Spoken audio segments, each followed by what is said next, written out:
शुरू करें। मित्रों नमस्कार। अपने बीच भारतीय जनता पार्टी के माननीय राष्ट्रीय प्रवक्ता सांसद डॉक्टर संबित पात्रा जी आपको संबोधित करेंगे। बगल में हमारे माननीय राष्ट्रीय प्रवक्ता श्री शहजाद पूनावाला जी हैं। मेरा विनम्र निवेदन माननीय संबित जी से है, आपको संबोधित करें। धन्यवाद संजय जी, धन्यवाद शहजाद पूनावाला जी और आप सभी मित्र जो हमारे मीडिया से हैं, आप सभी को आज रविवार के दिन आने के लिए भी बहुत बहुत अभिनंदन एवं धन्यवाद। आज जिस विषय पर प्रेस कॉन्फ्रेंस हमने रखा है, ये एक दुखद विषय है। विषय गंभीर भी है और आश्चर्यजनक भी है कि इतना गंभीर और इतना दुखद विषय होने के पश्चात भी कहीं न कहीं जिस प्रकार से इस विषय को ऑपोजिशन को उठाना चाहिए, बाकी राजनीतिक दलों को उठाना चाहिए और and this whole issue should be in the center stage of the country today. Somehow the center stage is not been occupied by this news. और यह खबर तमिलनाडु की है, हुच ट्रेजेडी की है, अवैध शराब की है, इलिसिट लिकर की है। यह खबर कल्लाकुर्ची तमिलनाडु की एक जिले की है और खास करके करुणापुरम गांव जो एक विशेषतः अगर कहा जाए तो शेड्यूल कास्ट बाहुल्य गांव है। दलितों का बाहुल्यता उस ग्राम में अधिक है और वहां जिस प्रकार से ये हुच ट्रेजेडी हुई है, अवैध शराब से 50 से अधिक, जब मैं ये प्रेस कॉन्फ्रेंस करने आया और फिगर्स चेक कर रहा था तब मृतकों की संख्या 56 थी। More than 56 people have died and many of them are critical still. लगभग 200 लोग अस्पताल में भर्ती हैं। यह इतना महत्वपूर्ण विषय है और मुझे आश्चर्य है कि इस विषय पर कांग्रेस पार्टी के मल्लिकार्जुन खड़गे, प्रियंका वाड्रा, राहुल गांधी, सोनिया गांधी, डीएमके और इंडिया अलायंस के तमाम जो लोग हैं, इस पे एक चुप्पी साधे हुए हैं। इस पे there silence is quite striking. हमारे बोलने से अधिक उनकी चुप्पी बोल रही है कि इस देश में अगर 32 से अधिक दलितों की, मैं तो कहूंगा ये हत्या है, ये मृत्यु नहीं है, अगर एक प्रायोजित हत्या होती है, उस पर इतने पॉलिटिकल पार्टीज चुप हैं केवल इसलिए, और उनके एजेंडे में यह विषय इसलिए नहीं आता है क्योंकि उनको लगता है कि उनका राजनीतिक हित इससे सध नहीं रहा है। आज और कल 2 दिन से मैं न्यूज़पेपर्स देख रहा हूं। मैं धन्यवाद दूंगा आप सभी न्यूज़पेपर्स के और मीडिया के बंधुओं को कि आपने बहुत अच्छे से तफसील के साथ इन्वेस्टिगेशन किया है और उसमें जो तथ्य निकल कर आए हैं वो चौंकाने वाले तथ्य है। यह जो अवैध शराब का कारोबार करुणापुरम में चल रहा था, कल्लाकुर्ची जिले में चल रहा था, यह शहर के बीचों बीच चल रहा था, जिसको अंग्रेजी में प्राइम लोकेशन कहते हैं। The affair of this illicit liquor was going on in the prime locality of the district. And astonishingly, the media says, just besides the police station and in front of the district court जहां न्याय होता है, न्याय तंत्र, और police station के बगल में यह इस प्रकार से इलिसिट शराब बेचा जा रहा था। आज के एक प्रमुख अखबार ने बड़े स्पष्टता के साथ लिखा है कि दसियों वर्ष से, कई दशकों से यह इलिसिट शराब का कारोबार, यह अवैध शराब का कारोबार कई दशकों से हो रहा था। और ऐसा नहीं है कि पुलिस थाना के लोग, वहां के प्रशासन के लोग इससे अनभिज्ञ थे, सब उससे जुड़े हुए थे। There was complicity between the administration and the government. It was in the prime land of the district and the city. उसके बावजूद 50 से अधिक लोगों का मर जाना यह छोटा विषय नहीं है। मित्रों, आपको याद होगा 1 साल पूर्व मई 2023 में आज जिस जिले में यह घटना हुई है, उस समय वो उसी जिले में था। अब अलग जिला बना है, विल्लुपुरम। विल्लुपुरम और चेंगलपेट ये दो जिले एडजॉइनिंग डिस्ट्रिक्ट्स हैं, वहां भी इस प्रकार अवैध शराब पीने के कारण लगभग 23 लोगों की मृत्यु हुई थी।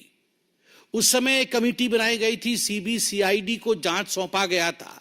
भारतीय जनता पार्टी ने इस विषय को लेकर सड़क पर आंदोलन किया था। इस विषय को लेकर उस समय के मंत्री मस्तान, जो उस समय के एक्साइज मिनिस्टर थे, मस्तान उनका नाम भी आ रहा था, उनको लेकर हमने बहुत तथ्य सामने रखे थे, मगर दुखद है कि कोई भी करेक्टिव मेजर्स नहीं लिया गया।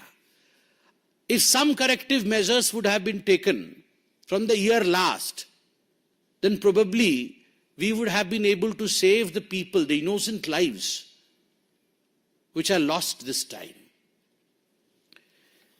मुझे आश्चर्य होता है जब मैंने ये आर्टिकल आज के एक प्रमुख अखबार में पढ़ा, उसमें जो तथ्य लिखे गए हैं वो तथ्य चौंकाने वाले तथ्य है। उसमें पहला तथ्य है एक इंडिपेंडेंट काउंसिलर का, उस क्षेत्र का जिस क्षेत्र में ये हत्याएं हुई हैं। मैं बार बार इन्हें हत्याएं कह रहा हूं क्योंकि दशकों से अवैध शराब का व्यापार चलना, प्रशासन को मालूम होना कि वहां अवैध शराब की दुकानें चल रही हैं, उसके बावजूद उस पर कोई कार्यवाही नहीं करना और इसके कारण 50 से अधिक लोगों की मृत्यु हो जाना, ये स्टेट स्पॉन्सर्ड हत्या नहीं तो और क्या है। तो 50 से अधिक लोगों की हत्या, जिसमें लगभग 40 दलित हैं, लगभग 40 लोग। I don't want to distinguish death in the name of caste, but मैं आज ये सवाल पूछना चाहता हूं, जो लोग कैंडल मार्च करते हैं, जो लोग दलित के अधिकार के लिए लड़ते हैं, वो आज कहां है? क्यों आज इन प्रश्नों पर वो चुप हैं कि आखिर लगभग 40 दलितों की जीवन के साथ खिलवाड़ क्यों किया गया? आज जो अखबार में तथ्य है उसमें बड़े स्पष्ट रूप से लिखा गया है कि जहां पर यह दुकान था वो एक बिजी स्ट्रीट है।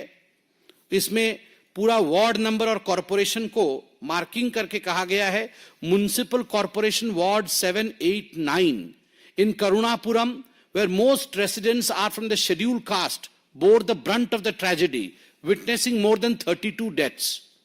Ward 7 is where जो किंगपिंग है गोविंदराज, उसका गोदाम लोकेटेड है, and ward 8 is the place जहां उसका बिजी शॉप बहुत भीड़ होती है, सब लोग देखते हैं, वो लोकेटेड है।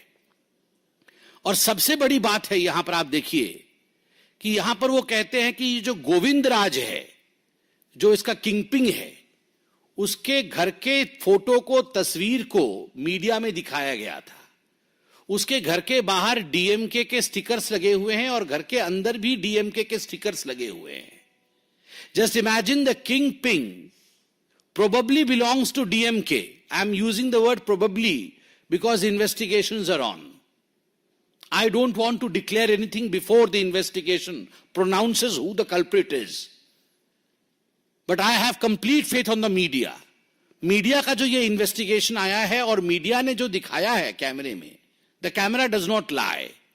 The house of Govind Raju, the man who is the kingpin of this murder, I would say, clearly shows that on the gates of Mr. Govind Raju and inside the premises of Mr. Govind Raju, there are umpteen numbers of stickers of DMK. So my question to Mr. Stalin, the Chief Minister of Tamil Nadu is, sir, are you complicit or not? Who will answer on your behalf? Will you hold a press conference and answer yourself? Or do we expect a state press conference who can give us the truth? आज इस अखबार में बहुत स्पष्ट रूप से लिखा है कि सुबह 5 बजे से ये दुकान शुरू हो जाती थी। सुबह 5 बजे से ये दुकान शुरू हो जाती थी और 7 बजे तक पूरी गहमा गहमी और भीड़ रहती थी, सबको मालूम रहता था। और गुरुमूर्ति करके एक व्यक्ति है, वो वहां पर दुकान, उसकी और कोई दुकान है, तो वो बताता है कि 7 बजे तो वहां बहुत भीड़ रहती थी और तमिल में वो कहता है कि कासु इरडू बॉटल इल्ला पैकेट, कैशु मतलब कैश होने से, कैश इरडू बॉटल इल्ला पैकेट, अगर कैश होता है तो बॉटल खरीदते हैं, इल्ला मतलब अगर कैश नहीं है तो हम पैकेट खरीद, तो लोग जो आते थे वो प्लास्टिक के उसके अंदर थोड़ा सा शराब रहता था, इलिसिट शराब, अवैध शराब, वो खरीद के ले जाते थे और लोग वो पीते थे, और ये दशकों से चल रहा था, हम सब देखते थे। यह एक विटनेस का भी इस अखबार ने आज जिक्र किया है। आगे जो वहां का इंडिपेंडेंट काउंसलर है उसने कुछ ऐसे तथ्य रखे हैं, उसका नाम पलराज है। पलराज ने कुछ ऐसे तथ्य रखे हैं जो चौंकाने वाले हैं। पलराज कहते हैं कि इसमें डीएमके का प्रेशर पॉलिटिक्स भी है। जो इस जिले का, जहां ये ट्रेजेडी हुई, जो इस जिले का कलेक्टर है, कलेक्टर का पहला स्टेटमेंट क्या था? कलेक्टर का पहला स्टेटमेंट था कि ये जो मौतें हो रही हैं, this is not because of illicit liquor, ये जो मृत्यु हुई है ये शराब के कारण नहीं हुई है। मंगलवार को जब ये कांड हुआ, डेड बॉडी सड़कों पर पड़ी मिलती है, डोर टू डोर लोग जाके जहां जहां लोगों ने शराब लिया था उनको निकालते हैं, अस्पताल लेके जाते हैं, तब तक कई लोग रास्ते में मर जाते हैं। मगर कलेक्टर का पहला बयान है ये मौत शराब के कारण नहीं हुई है, जिसके कारण काउंसलर कहता है जिन लोगों के पास स्टॉक थी शराब की वो निश्चिंत हो गए कि शराब के कारण तो मौत नहीं हुई है, हम शराब पी सकते हैं। तो बुधवार तक लोग शराब पीते हैं और बुधवार को भी मौतें होती है।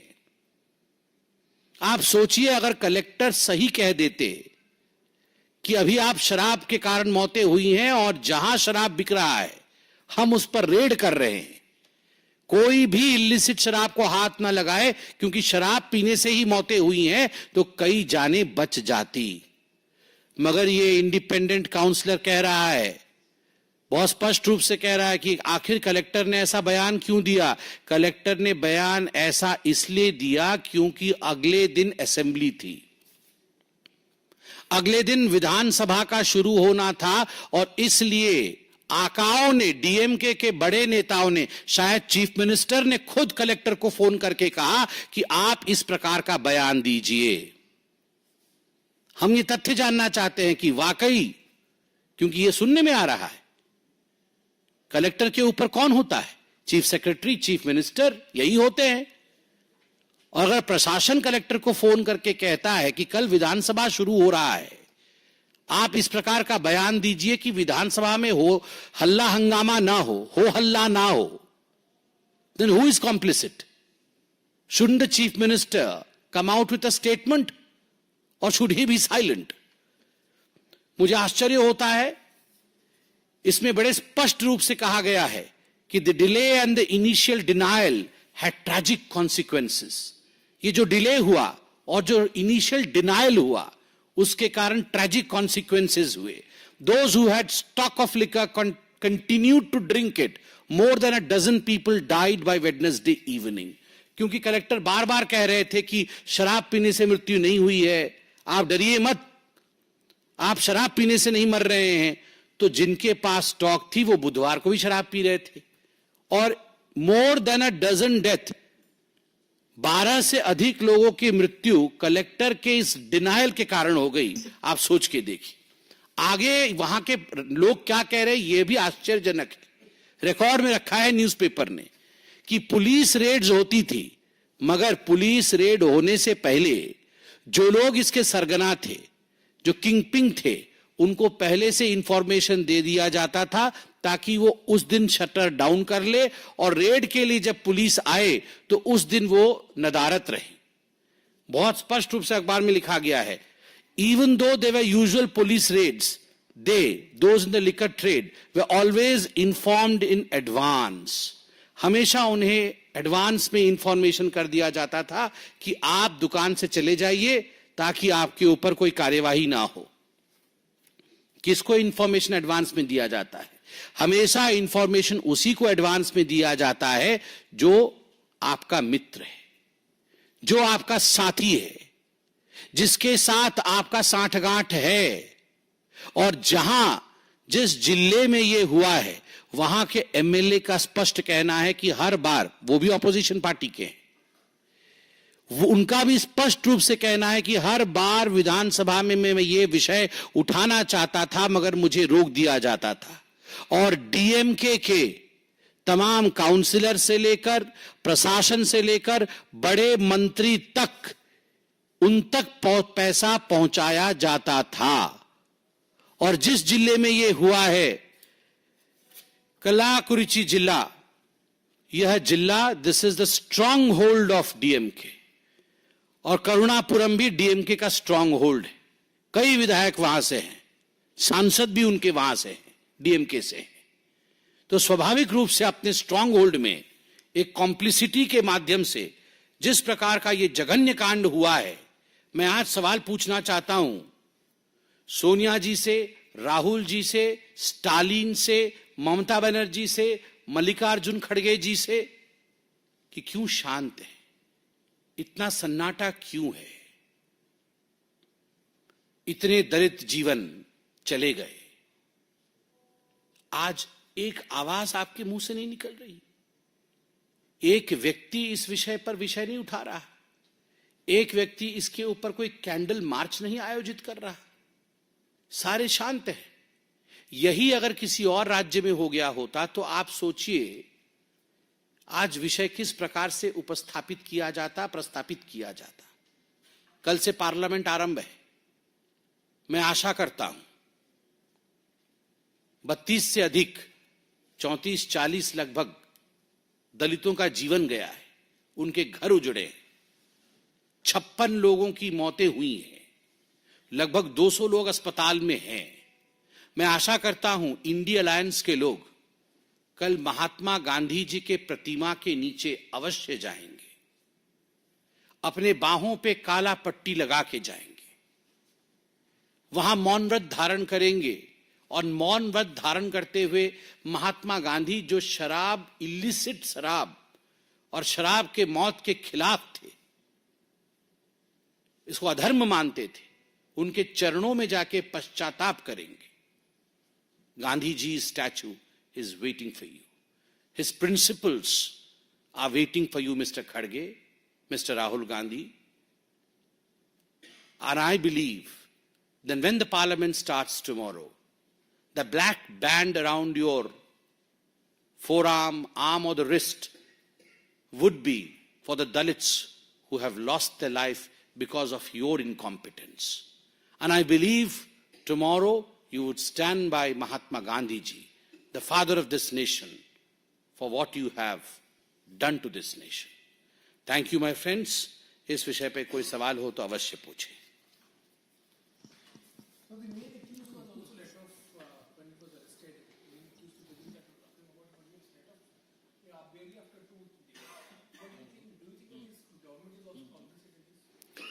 Of course, the government is complicit in this, and that's the reason as to why we are holding a press conference. Look at the behavior of the Chief Minister. I'm astonished. When tragedy of such magnum has struck the state, the Chief Minister is absent. He is not gone to that area as of now. अभी तक माननीय मुख्यमंत्री मृतकों के घर गए नहीं, अभी तक माननीय मुख्यमंत्री अस्पताल गए नहीं। हो सकता है अभी गए हो, मुझे पता नहीं हो, मगर जब तक मैं प्रेस कॉन्फ्रेंस में आया था, मैं रिसर्च करके आया था कि माननीय मुख्यमंत्री वहां गए नहीं थे। So I'm astonished that the Honorable Chief Minister of Tamil Nadu, Mr. Stalin from DMK, has not gone and visited the bereaved family. He has not gone to the area, not gone to the district where this huge tragedy has taken place. And we vehemently say, we say with clear conscience that yes, it's a case of complicity between the administration of Tamil Nadu, between the government of Tamil Nadu, and the people who are responsible for this grave tragedy, people who are responsible for the lives of 56 people. Yes, the collector's denial that the deaths were not due to alcohol, spurious alcohol, resulted in people still continuing to consume the alcohol, which led to further deaths. So yes, it's a clear case of complicity.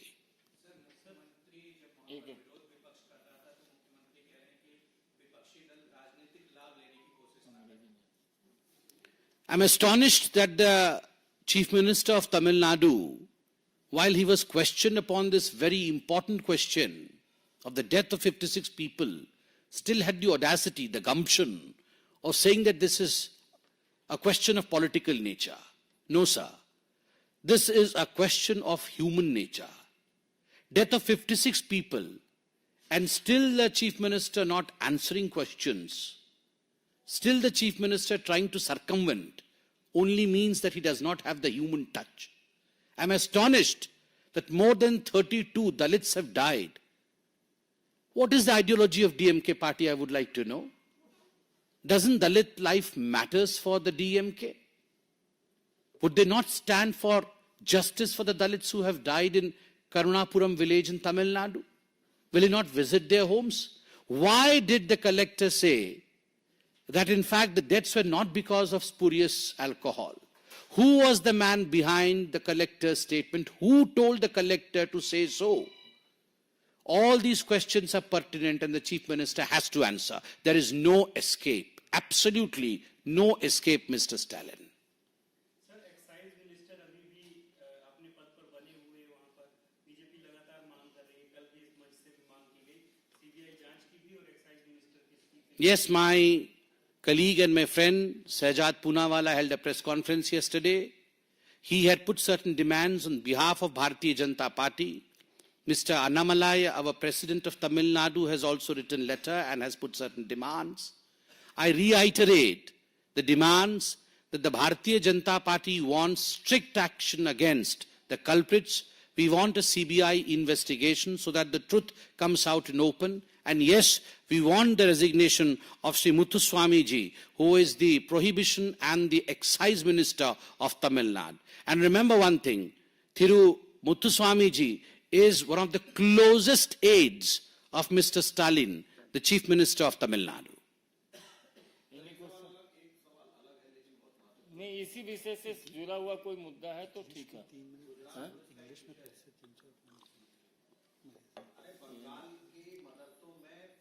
अरे अभी इस मुद्दे पर आए ये बाद में कर लीजिए See,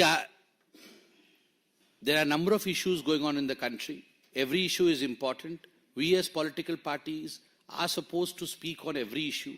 But since we have taken up an issue of utmost importance, we don't want this issue to be diluted by us taking up other issues. That does not mean we will not speak on other issues. There are other spokespersons, and we have allocated time hereafter when the other spokespersons would be speaking on other issues of importance. Every issue is important, you will get your answer to every question. this issue in the parliament because you said that the opposition parties should go to Mahatma Gandhi statue and they should ask for forgiveness. Will BJP raise this question in the parliament somewhere? Because when the opposition raised this in the Tamil Nadu assembly, the opposition leaders were shunted out, they were marshaled out. But will you raise this in parliament? See, as far as the parliament and the functioning of the parliament is concerned, there is a rule to it. I sit here as the spokesperson of Bharatiya Janata Party. How the parliament will function tomorrow, what questions would be taken up, that is the prerogative of a certain section which looks after the parliamentary affairs. I would leave that question for the Honorable Minister of Parliamentary Affairs to answer. I, as a spokesperson, would limit myself to party. And of course, this is an issue of great importance, not only for the parliament, but for everyone on every street of India, where India has lost 56 innocent lives just because DMK and certain political parties and their leaders are complicit with people who manufacture spurious liquor. बहुत बहुत धन्यवाद चलिए चलिए चलिए